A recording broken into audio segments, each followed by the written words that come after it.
وحربوا عليه الصلاة والسلام وذهب وفضة وأدق مرمر كيالا قرور حيالا قرور حيجو ولؤلؤ ياقوت تراب كيجو وزعفران مركا مذبذة قفك جنة قلا والراحة سنة ما قوصنا أيو يأس قوصن مايو يبأس قلالي مايو إنك يقلب مركا مرها لبضل الضبطبة وكواريا لمن مايو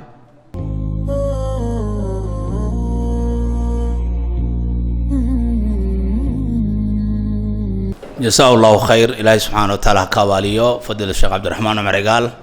ورنتي نوصو كوبي meesha aad ka u daran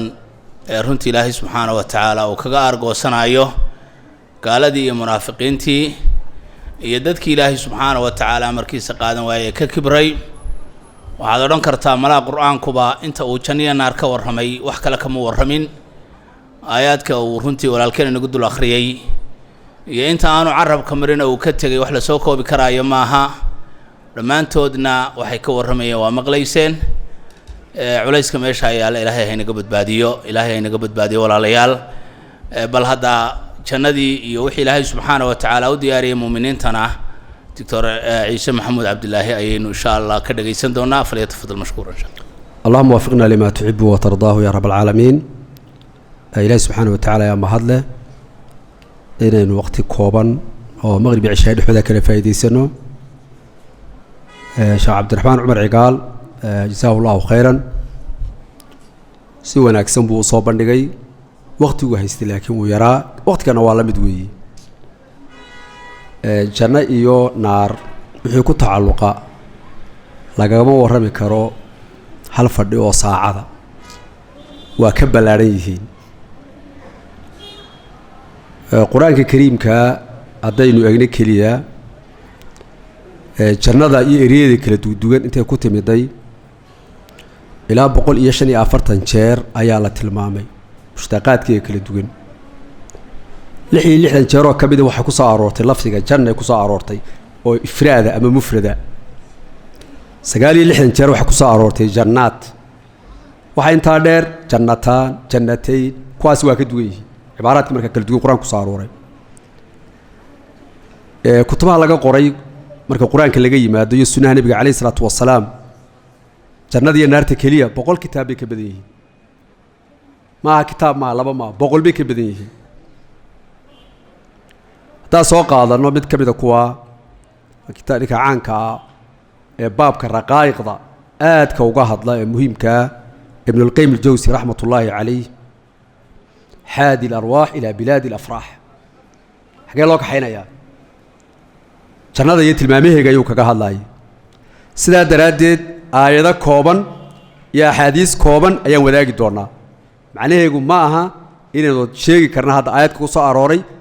iyo ahadiista ku soo aroortay jannada waa ka balaaran yihiin laakiin waxa la yiraahdaa al-insaan idha uthira thara bini'aadamku marka la taataabto uu duulaa marka aayadkan sheegayna waa taataabasho si isbedel marka aynu yeelano Sheekh Cabdilaahi baa markii soo bilaabay waxa ku jannada ku horeysiinaynayo waa ruux dadku naar la caraabi maayaane bal jannada dambeysii buu dadku jannada la caraabaane markaas aan ku bar waayahay naarta aynu soo horeysiino waxa ku markii jannada aynu horeysiino dadku iyagoo calacalaya oo ninka soo farta qaniinayo garaacayo iliga caawaha hoydo ma wuxuu dadku iyagoo qosli yahay naga tagaane bal jannada aynu dambeysino saasay markaa jannada xagga dambe loo mariyay quraanka kariimka marka aad aqrido way wada socdaan marka laga warmo dadka wanaagsan kuwa xun baa la socda kuwa xun hadii la sheegana way kuwi wanaagsanaa ayaa daba socda aayaadka qaar kamid hadda la tilmaano si kala duwan inagoon tartiibta quraanka aanu eegaynin مثلا في سورة البقرة آية 25 إلى وحكوت المامي وبشر الذين آمنوا وعملوا الصالحات أن لهم جنات تجري من تحتها الأنهار كلما رزقوا منها من ثمرة رزقا قالوا هذا الذي رزقنا الله وحكوت المامي لو بشاريو ضدك وناق السميي حال وقو بشارين يا جنوين هوستو ذو بياليعان سيدا ضدك عقارك ويسكي جعليه سيدا نفط واحد دونتا meel biyo yaacayaan toogna u yaalo sadaradeed aad iyo aad bilahay quraanka marka saas marka ku tilmaamay الله سبحانه وتعالى في سورة الرعد آيات شر السلطانات وحوى إلهي المامي مثل الجنة التي وعد المتقون تجري من تحتها الأنهار وكلها دائما وظلها جنة مركا الله بلان قاضي الله يبوهي دادك حق راعة إلهي كدورسون هوستيدا وبيالبا ياعيا cuntadeeduna waa joogto werwer ma laha iyaga dabka daba aad ku xabad markaasi harkeeguna waa joogto cadeedina markaa ma jirto ilaahay subhanahu wa ta'ala fi surati ad-dukhan aayada 11 wuxuu ku tilmaamay innal muttaqiina fi maqamin amin fi jannatin wa uyun Allah subhanahu wa ta'ala tilmaamay dadka muttaqiinta waxay ku sugan yihiin meel nabadgelyo ah aamina jannooyin إلى يعيو وبيو مركا برقانيان ساس الله سبحانه وتعالى مركا المامي في سورة الزخرف آية تضويل حكوت المامي ادخلوا الجنة أنتم وأزواجكم تحبرون يطاف عليهم بسحاف من ذهب وأكواب وفيها ما تشتهيه الأنفس وتلذ الأعين وأنتم فيها خالدون الله سبحانه وتعالى كتب المامي آية دا جنة قلع إذن كو قلع حاسسين إنه هيدي لقلان وتفسير كم من التفاسير تأيضا لكم معنيه إذن كنت جنة قلا دتك إذن لمده أزواج دتك إذن لمده تيجي نو كلا سمينا جنة مركا قلا مركاسي قلا مركاسي جنة إذن كيو حاسسكينا إذن كيو دتك إذن لمده سيدي نو كلا سميه ولا فرح قليا تحبرون ادخلوا الجنة أنتم وأزواجكم تحبرون مركا مركا أنتم أي مبتدأ كديجانو تحبر مركانو خبر كديجو إذن كيو حاسسكينا إذن كيو كويد لمده والد فرح قليليا وحلا يدل وريجيا حيروين ذهبا طبعا حيرات دلة تلمامو عنت آيات تلمام الساعة وحلا يدل وريجيا كوب أكواب ووحلا عبو آيات مركات تلمام الساعة وحلا كجرا وياهي نافوه وحي دونيان إنه كو قبو سنيان مع سنيان وكواريسان وكواريسان في سورة محمد آيات شريط طبنات مثل الجنة التي وعد المتقون فيها أنهار من ماء غير آسن وأنهار من لبن لم يتغير طعمه وأنهار من خمر لذة للشاربين وأنهار من عسل مصفى ولهم فيها من كل الثمرات ومغفرة من ربهم الله تعالى سبحانه وتعالى جنة الله يبا وهيدتك متقين في سورة الرعد واحد المانتي هوستي وبيالبا ياعيا هركي يقولوا واجوغا عتدوا ودايم جنة الله يبا وهيدتك متقين في سورة محمد واحد جرو وبيال وبياه آنس بدلين آن حمانين ناممك يا هرت يا عيلك في مركي مدد جوغان أجل إلى هذا واي أوران مركز بيسان نقولين يو بيال عنا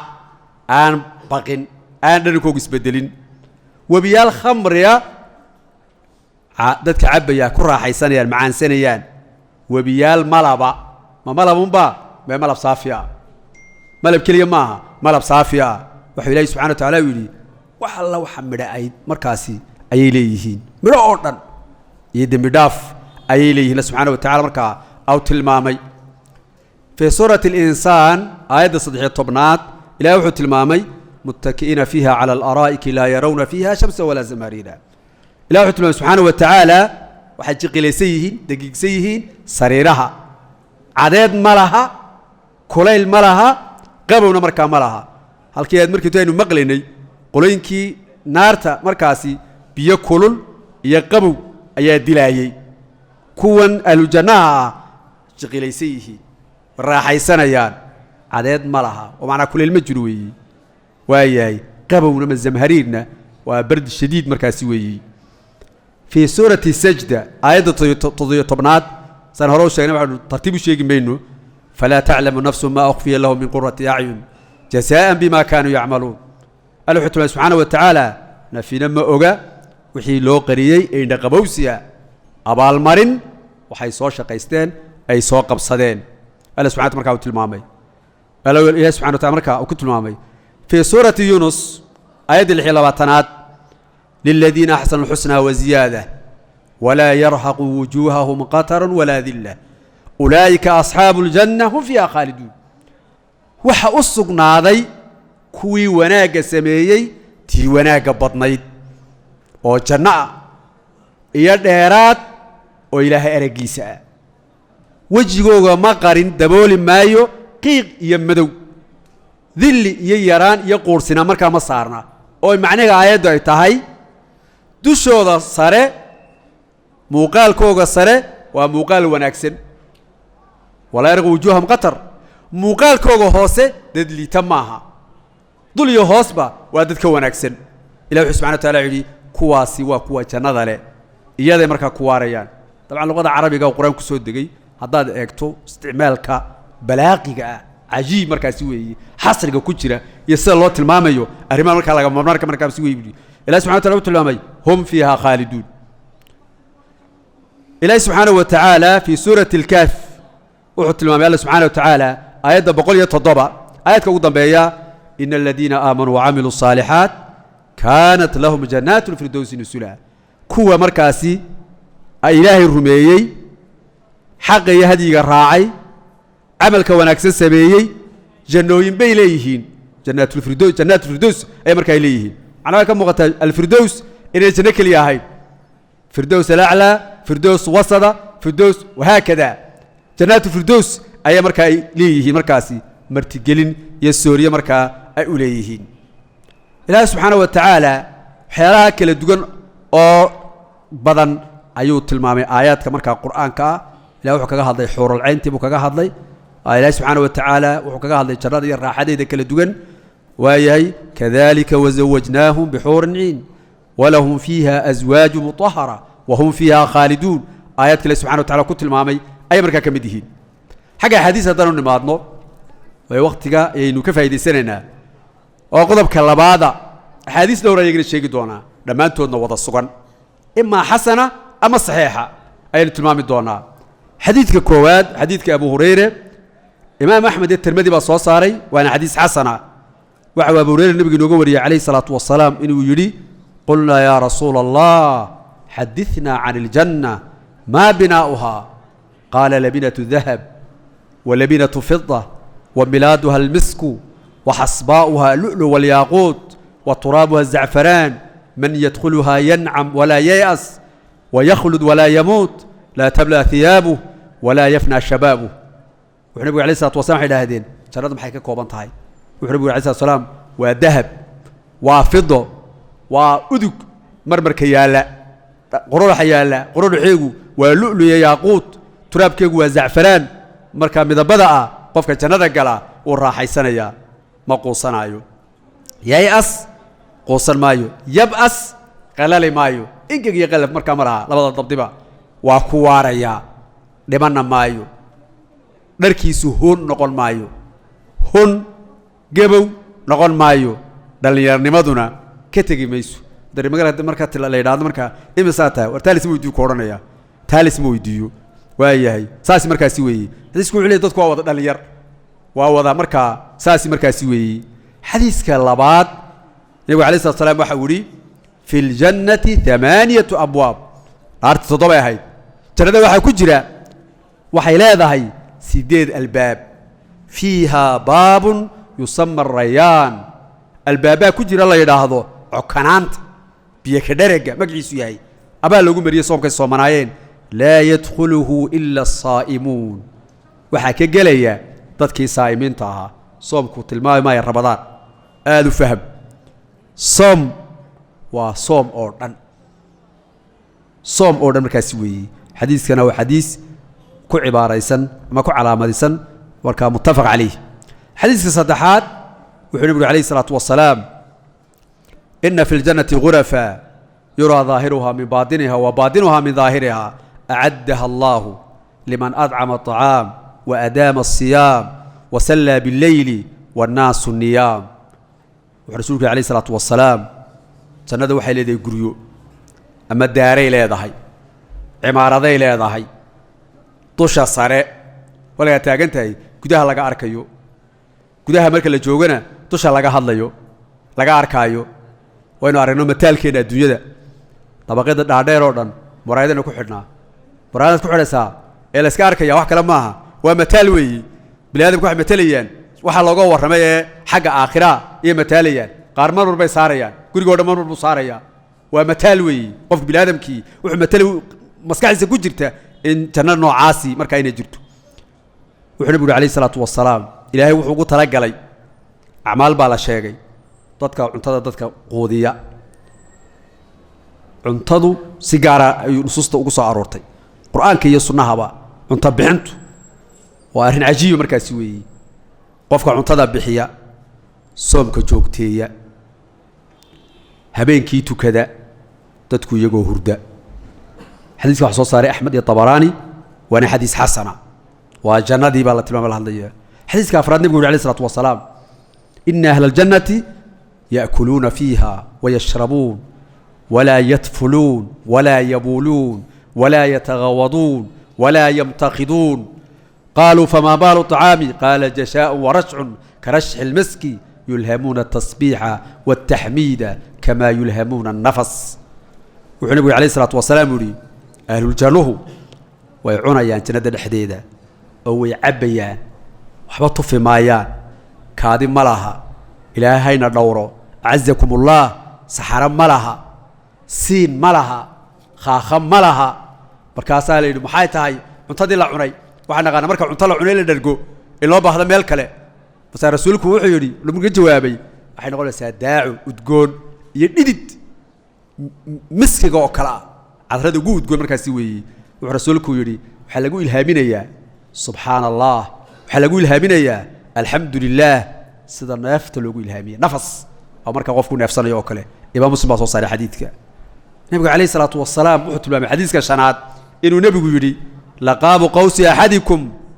aw mawdici qadamin fi ljanna khayru min dunya wama fiiha walow ana imra'atan min nisaa'i ahli ljanna iطalacat ila alardi la adaa'at ma baynahuma walamala'at ma baynahuma riixa walanasiifuha khayru min addunya wama fiiha wuxuu rasuulku yidhi alayhi salaatu wasalaam uu yidhi qaanso meel la dhigo ama lug meel la dhigo qaanso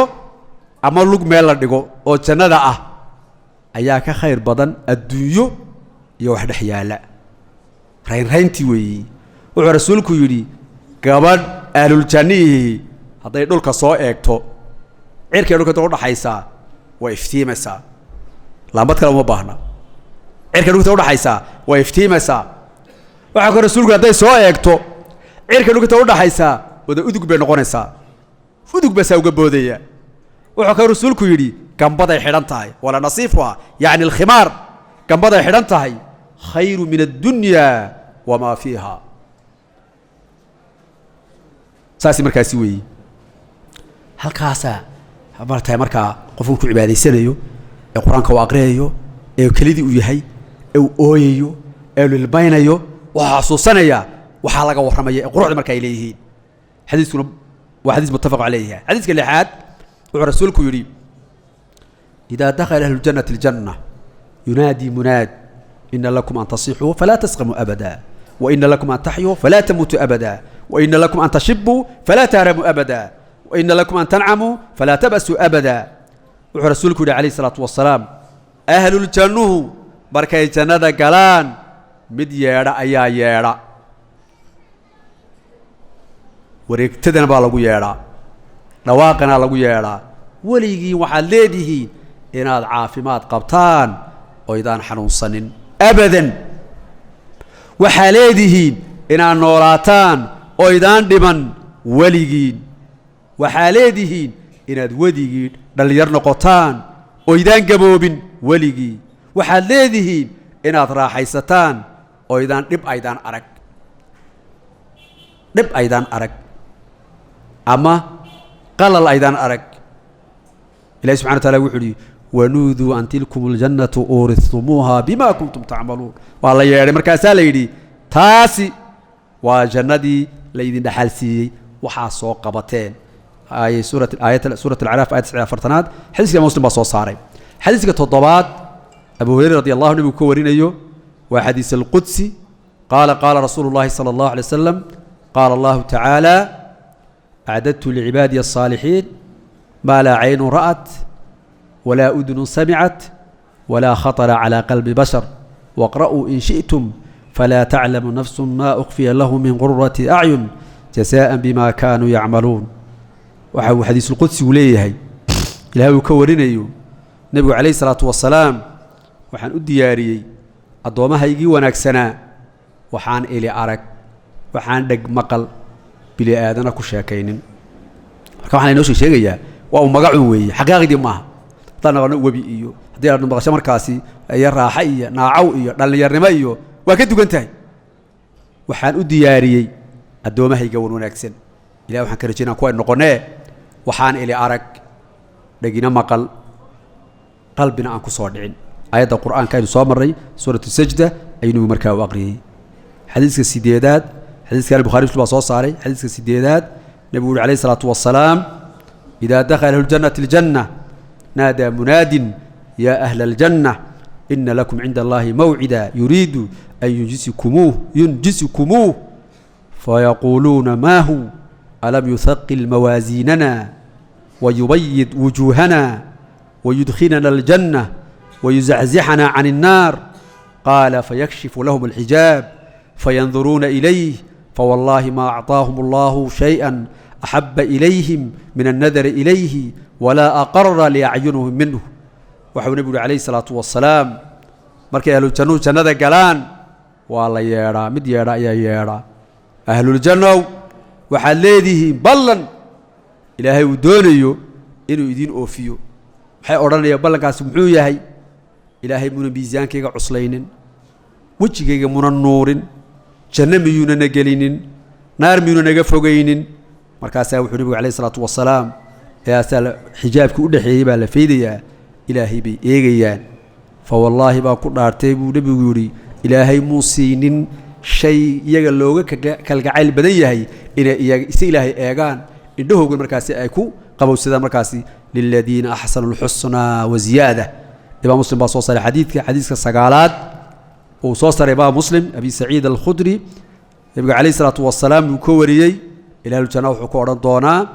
أحل عليكم رضواني فلا أسخد عليكم بعده أبدا وحندوشينا دغاي رالي هانشا هاي كان رالي ديكا هاي ولي إندين عرور مايو انت تبديد آيات كقرآن كا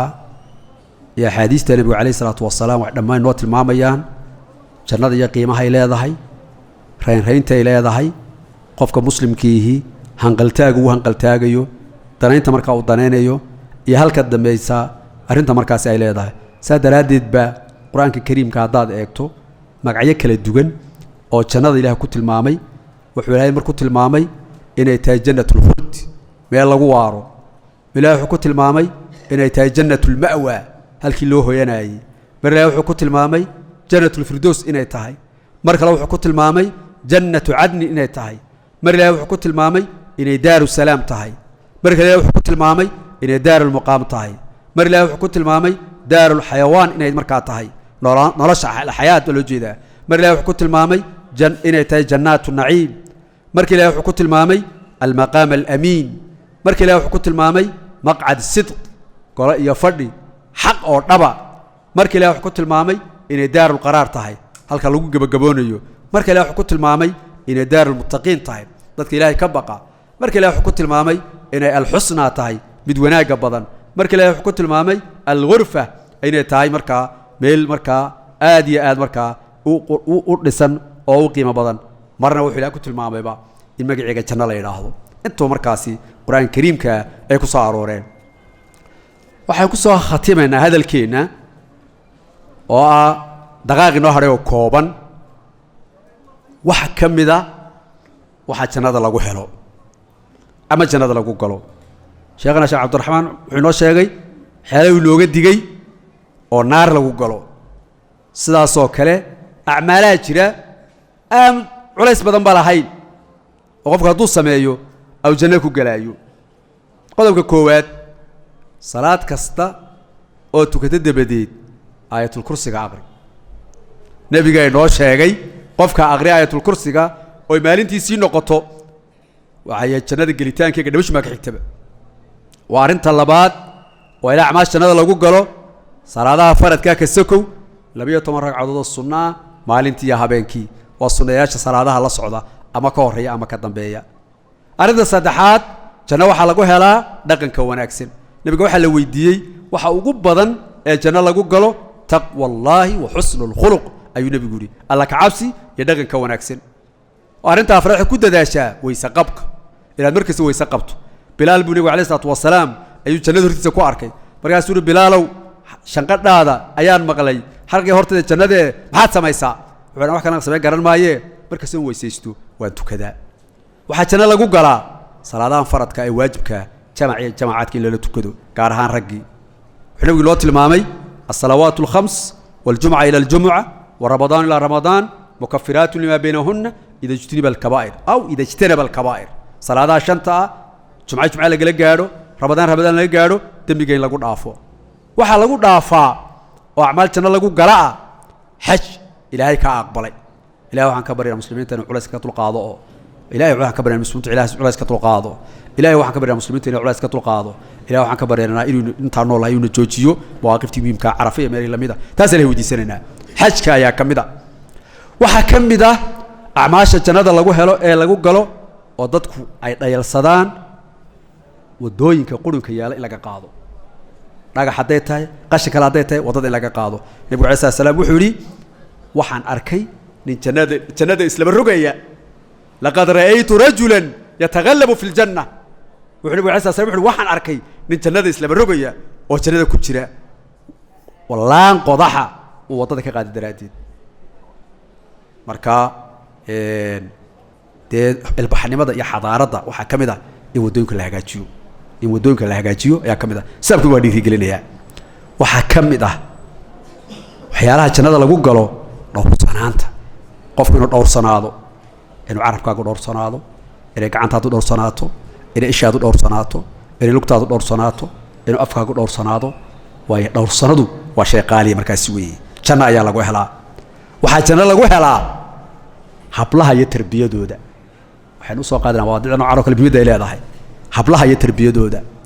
ku dadaalka lagu dadaalay inanta iyo tarbiyadeeda inantu inay ka dugan tahay inantu waa cawre weeye saadaraadad ku dadaasho oo tarbiyadayso janna ayaad markaa ku helaysaa Aisha waxay noo sheegtay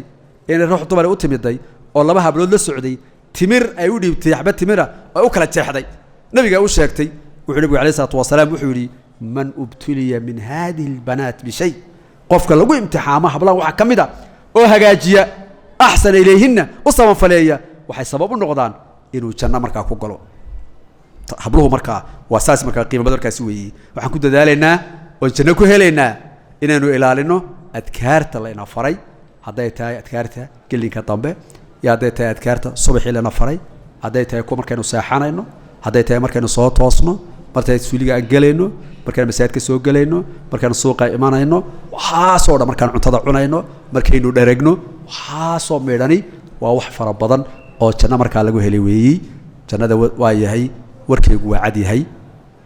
jannadu warkeegu waa cad yahay xamaasha saalixa ayaa lagu galaa janna laguma galo laandheernimo Soomaaliyeed nahay janna laguma galo laandheernimo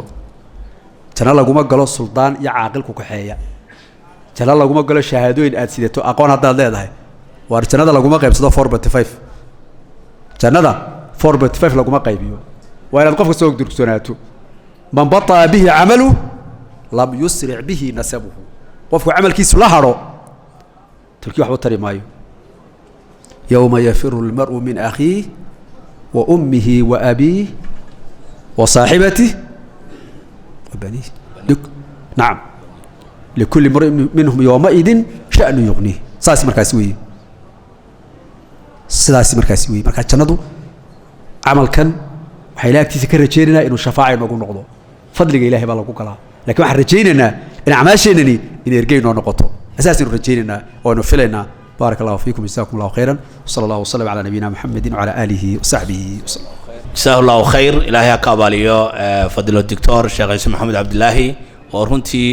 labada sheekh baan u mahadnaqayo iyagoo waqtigoodii inoo soo koobay ilaahay inagana haynugu anfaco waa habeen dambe iyo insha Allah mawduucaad muhiim ah oo aynu runtii ka faa'iidaysano as'iladii iyo su'aalihiina insha Allah way soo dhow yihiin in aad soo gudbisaan oo Sheekh Axmed soo gudbisaan baa la idinka rabaa aad iyo aad u mahadsantiin wa sallallahu ala sayyidina Muhammad wa ala alihi wa sahbihi